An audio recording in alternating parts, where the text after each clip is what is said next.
ഏ എന്നെ കരയണേ ഇത് കണ്ടോ? എന്നാ ചേനത്തണ്ട്. അല്ല ചേനത്തണ്ടും ചെറുപയറും.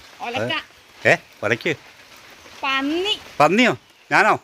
അയ്യോ പന്നിയാണ്.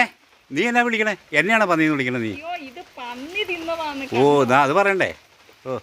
ഞാനേ ഓണത്തിന് അവിയൽ വെക്കാൻ വേണ്ടി നട്ട് വളർത്തിയതാ. ഇതിന്റെ തണ്ടാണോ വളരുന്നത്? ദൈവമേ മതി. ഈ ഇലയാണോ വളരുന്നത് എന്ന് നോക്കിയിരിക്കുവായിരുന്നു. കണ്ടോ, മുഴുത്ത ചേനയായിരുന്നു. നോക്കി പരിപാലിച്ചിരുന്നതാ. അല്ല നീ ഒരു കാര്യം, ഞാനൊരു കാര്യം കേട്ടായിരുന്നല്ലോ. നീ എവിടെയും കൊണ്ട് പോയി അഡ്വാൻസ് മേടിച്ചു ചേന 1 കിലോ ചേന കൊടുക്കാന്ന് പറഞ്ഞിട്ടുണ്ട്. അതെനിക്ക് ഒരു ചേനയേ ഉണ്ടായിരുന്നുള്ളൂ. അതുകൊണ്ട് അത് വല്ല വലിപ്പത്തിനുണ്ടാവുമെന്ന് വിചാരിച്ചു. വളമൊക്കെ ഇട്ട് കൊടുത്താലേ ഉണ്ടോ അന്നേരം ഇത്. എന്നാലും ഇപ്പൊ കണ്ടോ ഇത്രയും ആയായിരുന്നു. ഉണ്ടോ? പിന്നെ അത് വലിയ വലിപ്പമാണെ നമുക്ക് കറി വെച്ചാൽ തീരില്ലല്ലോ. അന്നേരം അത് കടയിൽ കൊടുക്കാന്ന് വിചാരിച്ചായിരുന്നു. ഇത് എനിക്ക് ഓണത്തിന് ഞാൻ അവിയലൊരു കാര്യം ചെയ്യേ.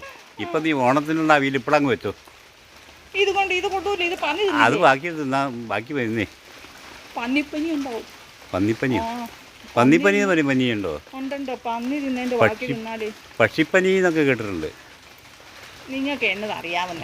എനിക്ക് ഇതിന്റെ സങ്കടത്തിലാണ് ഞാൻ. കണ്ടോ ഇത് മൊത്തം കളഞ്ഞില്ലേ. ഇത് ചേനത്തണ്ട് നീ കളയണ്ടായാലും അതെങ്കിലും ഉപയോഗിക്കട്ടെ. അങ്ങനെ സമാധാനിക്കാമല്ലോ നിനക്ക്. നിങ്ങൾ കൊണ്ടുപോയി വെച്ചോ. എനിക്ക് വേണ്ട നിന്റെ ചേനത്തണ്ടൊന്നും. നീ ആർക്കാന്നാ കൊണ്ട് കൊടുക്കുക. നിനക്ക് അങ്ങനെ വേണം.